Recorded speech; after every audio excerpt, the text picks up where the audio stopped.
Il était une fois, dans une petite ville animée, 3 familles dont les histoires s'entremêlaient autour de l'argent et des rêves d'investissement.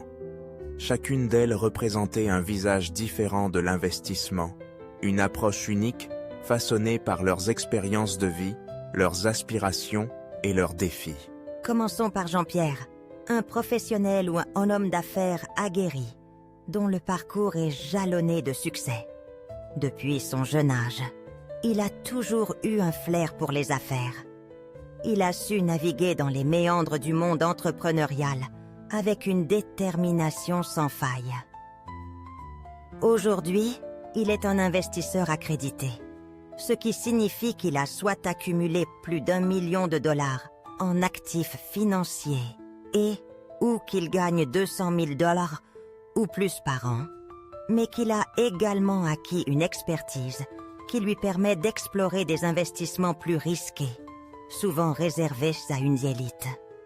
Jean-Pierre se lève chaque matin avec l'esprit d'un conquérant, prêt à saisir les opportunités qui se présentent à lui. Il sait que le monde de l'investissement est rempli de promesses, mais aussi de pièges. Sa capacité à évaluer les risques et à prendre des décisions éclairées lui a permis de bâtir un patrimoine solide.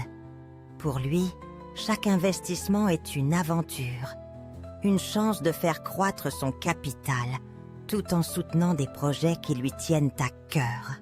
Puis, il y a Paul et Paulette, un couple uni par des valeurs communes et une vision partagée de l'avenir. Leur quotidien est une danse harmonieuse entre travail et vie de famille.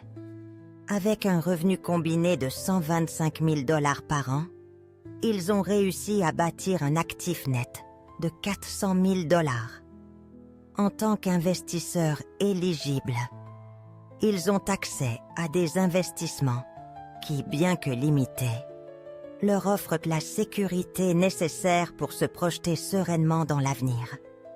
Paul, un enseignant passionné, et Paulette, une infirmière dévouée, prennent que le temps de discuter de leurs objectifs financiers. Ils rêvent d'acheter une maison de vacances au bord de la mer, un lieu où ils pourraient en se retrouver en famille et créer des souvenirs inoubliables. Leur approche de l'investissement est prudente, mais réfléchie.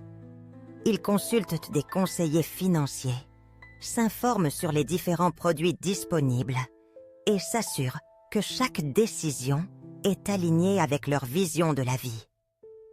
Pour eux, investir n'est pas seulement une question de chiffres, mais un moyen de réaliser leurs rêves tout en protégeant leur famille. Enfin, nous rencontrons Monique, une femme au grand cœur, connue de tous dans son quartier. Après le décès de son mari, Jean-Guy, elle se retrouve avec un héritage de 250 000 dollars. Monique a toujours travaillé dur comme caissière dans l'épicerie du coin. Et l'idée d'investir lui semble aussi intimidante qu'un océan à traverser. En tant qu'investisseuse non éligible, elle a besoin d'une protection supplémentaire et de conseils avisés pour naviguer dans ce nouveau monde. Chaque dollar qu'elle possède est précieux et elle ne peut se permettre de prendre des risques inconsidérés. Monique se tourne vers des conseillers financiers qui l'aident à comprendre les différentes options qui s'offrent à elle. Elle apprend à investir prudemment, à diversifier ses actifs et à se protéger contre les imprévus. Pour elle, chaque investissement est une promesse de sécurité pour son avenir et celui de ses enfants. Ces 3 familles, bien que différentes, illustrent les diverses catégories d'investisseurs et l'importance de comprendre leurs besoins spécifiques. Jean-Pierre, Paul et Paulette, ainsi que Monique, représentent des facettes de l'investissement qui ne se limitent pas seulement à l'argent, mais qui touchent également à la sécurité, aux rêves et aux espoirs.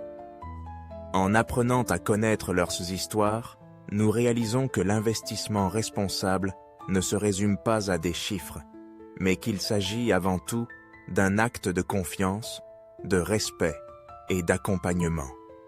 Dans ce monde complexe, il est essentiel de reconnaître que chaque investisseur mérite d'être traité avec soin et considération, car derrière chaque décision financière se cache une vie, des rêves et des aspirations.